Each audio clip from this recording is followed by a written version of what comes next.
In Catholic dioceses across the country and here in the tri-state, Catholics are pushing their bishops to give more information and involve the church members. Equal authority here in decision-making in the process. Chief investigative reporter Craig Cheatham paid a visit to one local group of reformers who are committed to having a stronger voice in the Archdiocese of Cincinnati.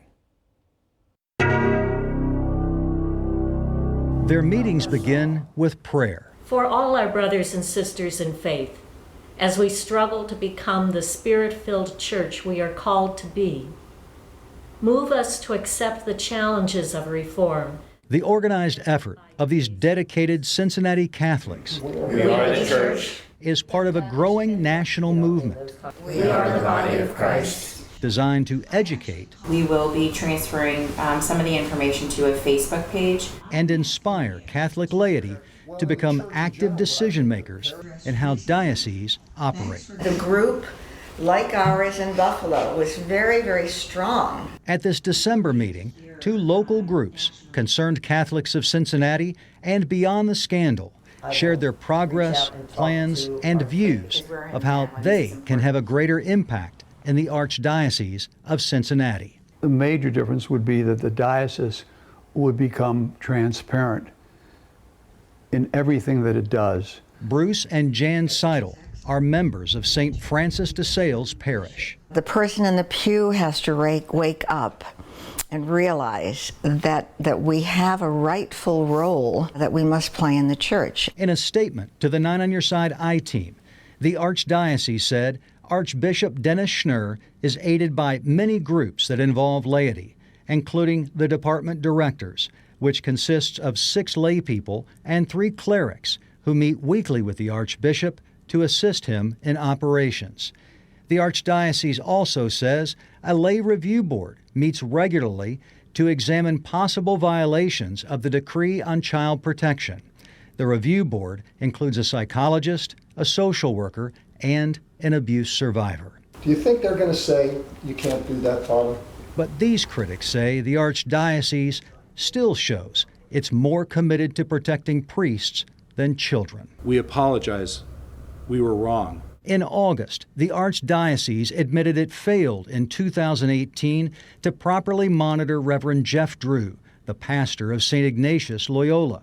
Butler County Prosecutor Mike Moser had told the Archdiocese it should keep Drew away from children based on previous complaints about his repeated inappropriate conduct with boys. They just don't sometimes seem to take this seriously. But the Archdiocese responded to Moser's recommendation by allowing Drew to self-report his behavior and refusing to disclose Drew's history of inappropriate conduct with boys to the St. Ignatius Parish and school leaders. Maybe they should be shamed a little bit, when it more than they already have been worldwide, into taking more control of the processes that are recommended. Later in August, a man accused Drew of raping him as a 10-year-old altar boy decades ago at St. Jude Catholic Church, where Drew had been minister of music before becoming an ordained priest.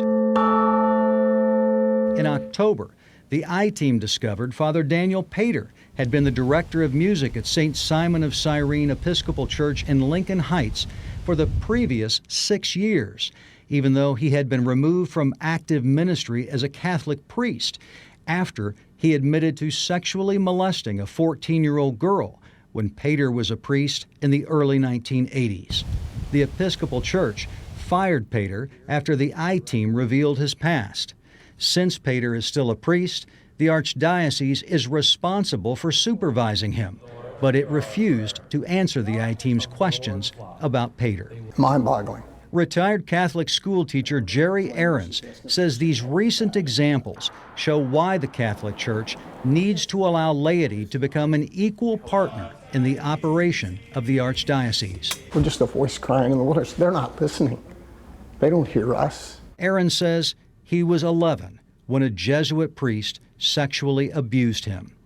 He brings that pain and his faith every time he meets with this group, hoping and praying. Hear us, Christ, our strength and salvation. Help us all. Their efforts are not in vain. Jerry, do you think a group like this can really change the Archdiocese? I would say in my heart of hearts, no. But that doesn't mean you're going to stop fighting. You can't stop. Craig Cheatham, 9 on your side.